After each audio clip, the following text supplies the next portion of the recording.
de vida, hablar vida. Nuestras bocas tienen que pronunciar fe, nuestras bocas tienen que pronunciar las buenas nuevas de nuestro Dios. Entonces vamos a cantar que las cadenas que están atando nuestras vidas hoy tienen que ser rotas. Imagina eso que te está obstaculizando hasta el día de hoy y declara en tu mente, declara con tus palabras que hay poder en el nombre de Cristo para que toda cadena que esté en nuestras vidas hoy mismo sea rota.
Los especialistas, la gente que está especializada en el estudio del comportamiento humano, han descubierto que este tipo de situaciones como las que estamos viviendo en el mundo, gracias a Dios que en Uruguay podemos tener una nueva normalidad y podemos ir conquistando algunas cosas, pero en otras partes y aún aquí mismo, una de las cosas que más se ha detectado es terribles índices de personas depresivas o deprimidas, porque han perdido los trabajos, han pasado seguro de paro, han tenido que reinventarse y no siempre se logra eso. No es fácil si estábamos haciendo lo que se dice, viviendo del jornal, de la changa a diario, no es fácil adecuarse a los nuevos tiempos porque a veces no es tan fácil vivir de lo que vivíamos antes. Entonces todo eso genera depresión y que la gente queda muy sin fuerzas para seguir adelante. Entonces esta palabra es para eso, pero vamos a hacer un pequeño test. ¿Cómo sé yo si estoy entrando en una etapa de depresión? Si estoy de alguna forma yendo hacia eso. Lo primero que vamos a hacer es escuchar los síntomas. Y si yo tengo 6 síntomas de estos que voy a nombrar durante 2 semanas, puede ser que esté en el punto en el que estoy yendo hacia la depresión. Primero, tristeza profunda y una sensación de vacío. Segundo, desesperanza, continuo pesimismo o ataques de rabia. Tercero, irritabilidad, me enojo por cualquier cosa. Cuarto, incapacidad para descansar, si no puedo dormir bien. Quinto, en el caso de los matrimonios se empieza a notar que hay desinterés por la actividad sexual. Sexto, pérdida de interés en actividades que antes me encantaban, que antes me gustaba mucho hacer, pero que ahora ya no tengo interés.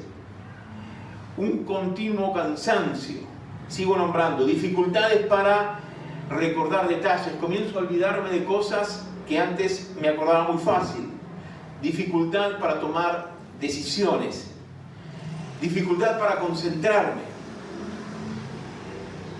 trastornos en el sueño, ya sea que no puedo dormir o ya sea que duermo demasiado, trastornos alimenticios, un continuo deseo de comer o una pérdida total del apetito. Y en el caso más grave, pérdida o ideas o pensamientos de suicidio, intentos de suicidio, dolores muy fuertes de cabeza, dolores muy fuertes en el estómago. Esto es producido por la ansiedad. Y estas características son parte de que si yo tengo 6 de estos comportamientos en mi conducta durante 2 semanas, puede ser un indicador de que estoy yendo camino a la depresión. Entonces está bueno si yo he podido identificar alguno en mí, porque esto me habla de que necesito más que nunca la ayuda de Dios. Más allá de que es necesario siempre en estos casos consultas con los médicos, con los psicólogos o con los psiquiatras, siempre es bueno que si estas cosas están en mí, yo no las naturalice y que yo sea capaz de detectar y decir, yo necesito ayuda.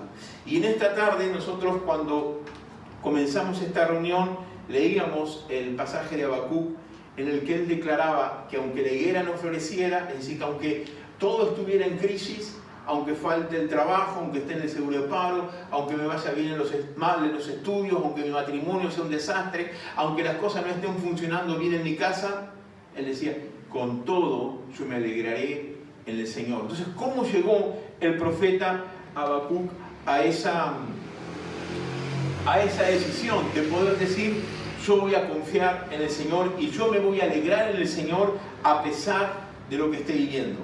Y bueno, este profeta vivió en una época, como les decía al principio, donde Judá estaba sitiada y venía una invasión para tomar la ciudad. Pero además de eso, dentro de la ciudad había mucha corrupción, es decir, había mucho abuso de poder. Entonces, esto puede llegar a representarse en nuestras vidas cuando afuera de nosotros, afuera de nuestra casa, está pasando lo que está pasando, con una pandemia, con situaciones que no sabemos qué va a pasar con el trabajo, pero por dentro de nuestra vida, es decir, en nuestro ser interior, hay desórdenes en nuestra forma de pensar, no logro concentrarme en lo que quiero hacer, veo que las cosas no me están funcionando bien, entonces yo estoy teniendo un doble problema, un problema interno terrible y un problema externo que no sé hacia dónde va la vida, o no sé hacia dónde van las cosas. Así se sentía Habacuc. Y si nosotros miramos, y me gusta mucho esta versión que estoy leyendo, que es la Nueva Traducción Viviente, porque aclara algunas cositas. En el primer capítulo del libro de Habacuc, dice la oración del profeta Habacuc, pero en esta versión dice así, primera queja de Habacuc. Está hablando de un momento donde el profeta se queja por lo que estaba pasando. Es decir, él no sabe cómo afrontar el problema que se estaba viviendo afuera. Y luego el segundo capítulo dice, segunda queja del profeta Habacuc. Es decir, como que él de alguna forma se sigue quejando por lo que está viviendo. Y el tercer capítulo tiene un título diferente, dice, oración de Habacuc. Pero si nosotros miramos la primera y la segunda, nosotros podríamos pensar de que también son oraciones. Que el profeta estaba orando y estaba pidiéndole al Señor. Pero la oración es tan quejosa que el traductor no se anima a llamarla oración, sino que lo llama como queja. Entonces muchas veces nuestras vidas, cuando se presentan delante de Dios y cuando nosotros tenemos nuestro tiempo con Dios, se parecen más a una queja que a una oración. Entonces a nosotros nos parece que hemos orado mucho, pero en realidad lo que hemos estado haciendo delante de Dios es quejándonos. Y a pesar de que la misericordia de Dios se acerca a nosotros, una de las cosas que tenemos que aprender a hacer es a entender que hay un momento en que nuestra oración, más que una oración, se parece a una queja. Y no es que Dios no la reciba, porque en este caso nosotros vemos como no solamente Dios la recibe, sino que responde aún a la queja de un hombre que estaba pasando por momentos muy difíciles. Bueno, y ahí habla de la plaga de langosta, como estamos viviendo de repente en países cercanos aquí y como están pasando en otros lugares. Es decir, se queja de muchas cosas que estaban pasando, pero una cosa entendió Habacuc en este libro, por eso yo se lo recomiendo que si tienen un tiempo esta semana puedan leerlo y puedan entender cómo a veces quejarse delante de Dios puede ser bueno, porque bueno, Dios prefiere de que nosotros le leemos las cosas, como se dicen, al pan pan. Es decir, que le digamos las cosas tal y como las sentimos. A Dios yo no tengo que disfrazarle mi oración, no tengo que hacer una oración muy elaborada, sino ser sincero y sencillo delante de Dios y decir mi problema. Pero hay algo que el profeta nos enseña acá, que todavía es mejor que eso, porque nos enseña que uno debe aprender a llegar a la presencia de Dios con una actitud de alegría. Y es tan impresionante lo que vive el profeta Habacuc. Y bueno, todo este libro, palabras que surgen de este libro, a pesar de que es muy cortito, se vuelven a repetir. Por ejemplo, en este libro se dice de que la gloria del Señor llenará toda la tierra. Y eso es increíble porque es algo que va a suceder en este tiempo, no sé en qué momento, pero dice que un día la gloria del Señor va a llenar toda la tierra. Es decir, que todo va a ser lleno del conocimiento de la gloria del Señor, a pesar de que hayan diferentes filosofías, pero este libro nos enseña de que un día la gloria del conocimiento del Señor va a llenar toda la tierra. Este libro también nos enseña de que Dios responde la oración cuando alguien está dispuesto y es con un corazón sincero que va delante de Dios. Y este libro es el que después, años después, el apóstol Pablo dice, el justo por la fe vivirá. Entonces aquí nosotros vemos todo lo que aprendió un hombre porque estuvo dispuesto a buscar de Dios. Entonces, muchas veces nosotros podemos estar pasando por un problema terrible, pero este libro nos enseña que no hay problema terrible para Dios si yo me acerco a Él. Aunque mi oración se parezca una queja, pero me acerco a Él y estoy dispuesto a orar, porque en medio de mi oración voy a aprender a orar mejor. Voy a aprender a acercarme a Dios como debo de acercarme. Entonces, cuando yo entiendo de que muchas veces mi cabeza no está funcionando bien, o que mis ideas no son las ideas que antes tenía, porque me doy cuenta de que cada vez estoy más quejón, o más amargado, o más frustrado, o que las cosas no me están saliendo, y que aquellos planes que yo tenía hace un tiempo atrás, ha pasado el tiempo y me doy cuenta que ninguno se ha cumplido, y eso produce una gran frustración en mi corazón. Digo, ¿por qué está pasando esto? ¿Por qué está pasando de que yo tenía tantos planes y yo oré delante de ti, y yo me presenté delante de ti, pero las cosas no me están saliendo? Entonces, ¿por qué pasa eso tantas veces? Entonces, bueno, justamente Habacuc lo descubre. Y lo que descubre está al final del libro, cuando él dice, aunque todo lo que yo haya planeado no salga bien, yo igual me alegraré en el Señor. Porque ese es el secreto para poder tener una vida llena de Dios. Cuando yo aprendo, aunque las cosas no me cierren, aunque las cosas no estén saliendo de acuerdo a mis planes, pero yo tengo que aprender a alegrarme en el Señor. Y eso es lo que hace diferente. Entonces después dice ahí, y hace mis pies como de ciervas. Las ciervas eran como eran gacelas. Y cuando uno ve, hoy uno puede verlo en cualquier documental de la National Geographic, cuando corren las gacelas, parece que no tocaran el piso, parece que fueran volando. Entonces, esa imagen toma el profeta para representarse. Cuando yo aprendo a alegrarme en Dios, no importando la situación que me toca, es como que Dios me va llevando a otra altura, y justamente las gacelas pueden subir alturas, en riscos, en lugares difíciles, y estar en un nuevo nivel simplemente porque es su naturaleza. Y dice el profeta que así hace Dios conmigo, cuando yo comienzo y aprendo a entender la importancia de acercarme a Dios en lugar de quejarme. Muchas veces nuestra queja es el lenguaje que nosotros se nos prende del medio del entorno, porque nosotros estamos en un trabajo de repente, o estamos en un vecindario, o estamos en una familia que, como las cosas no salen bien, ¿qué es lo que hacemos? Murmuramos, nos quejamos, empezamos a decir qué horrible lo que está pasando ahora, vamos a perder todo el trabajo, uy, la crisis económica que se viene ahora, las cosas, los precios van a subir, ya no se va a poder comer asado, ya no se va a poder comer esto, vamos a tener que conformarnos con esto, vamos a tener que conformarnos con lo otro, y vamos a tener que vender todo lo que hemos conseguido. Y uno empieza a decir esas cosas, ¿cómo empieza a sentirse internamente? Empieza a sentirse como apesadumbrado. Y yo no sé si voy a poder seguir estudiando, porque así a este ritmo de las cosas, y ya no sé qué voy a hacer con mi vida. Entonces comienzo a hundirme. Entonces el profeta lo que dice, no, esa no es la forma de hablar de un cristiano, esa no es la forma de hablar de un hombre de Dios.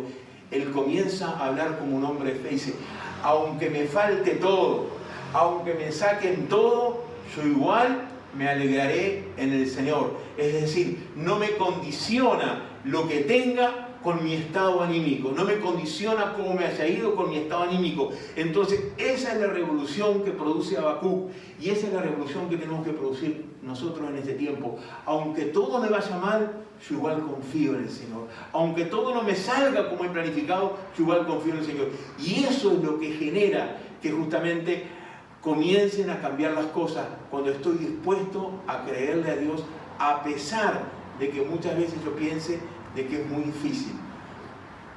Y eso solamente viene de parte de Dios. Pero entonces comienza no con una queja, aunque muchas veces para orar necesito descargarme y empezar a quejarme. Pero no le funcionó. Entonces por eso el capítulo 3 es como que se destapa todo y él comienza a alabar a Dios. Entonces él comienza a declarar que no me va a condicionar el estado de las cosas actuales para que yo pueda alabar a Dios, para que yo pueda bendecirle. Aunque me sienta enfermo, aunque me sienta debilitado, aunque sienta que el panorama que viene para adelante no es el mejor, con todo yo me alegraré en el Señor. Y este pasaje para mí trae una reminiscencia, porque yo recuerdo cuando era adolescente, trabajaba en un frigorífico, yo creo que lo he contado, y mi madre era el pasaje que utilizaba. Nosotros almorzábamos en el lugar más alto del frigorífico. Era un lugar que se podía ver todo el campo, todo el entorno. Entonces, por ahí se veían los corrales. Y cuando nosotros no veíamos vacas en los corrales, sabíamos que no iba a haber matanza, es decir, que no iba a haber frigorífico, que no iba a haber carne, que no iba a haber trabajo.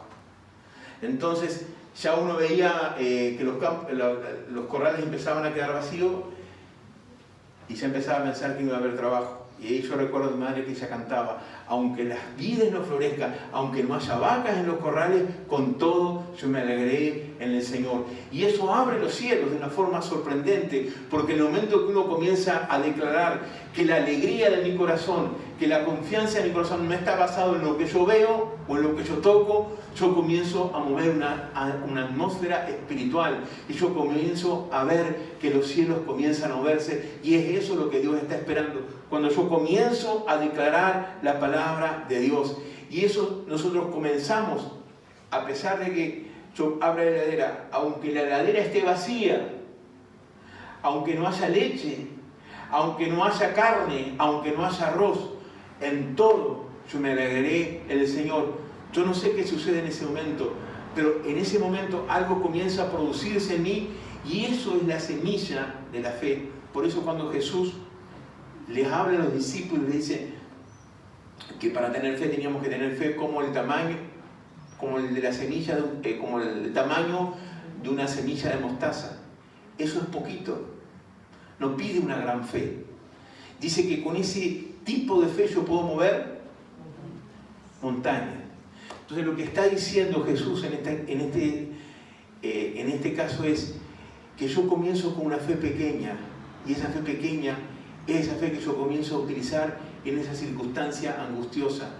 Aunque la higuera no florezca, aunque no haya nada en mi heladera, aunque no haya nada en mi alacena, aunque no haya nada de harina, aunque no haya nada de agua, aunque no haya nada de luz, aunque las cuentas estén todas para pagar, yo lo tengo que decir. Con todo, yo me alegraré en el Señor. Dios te guarde.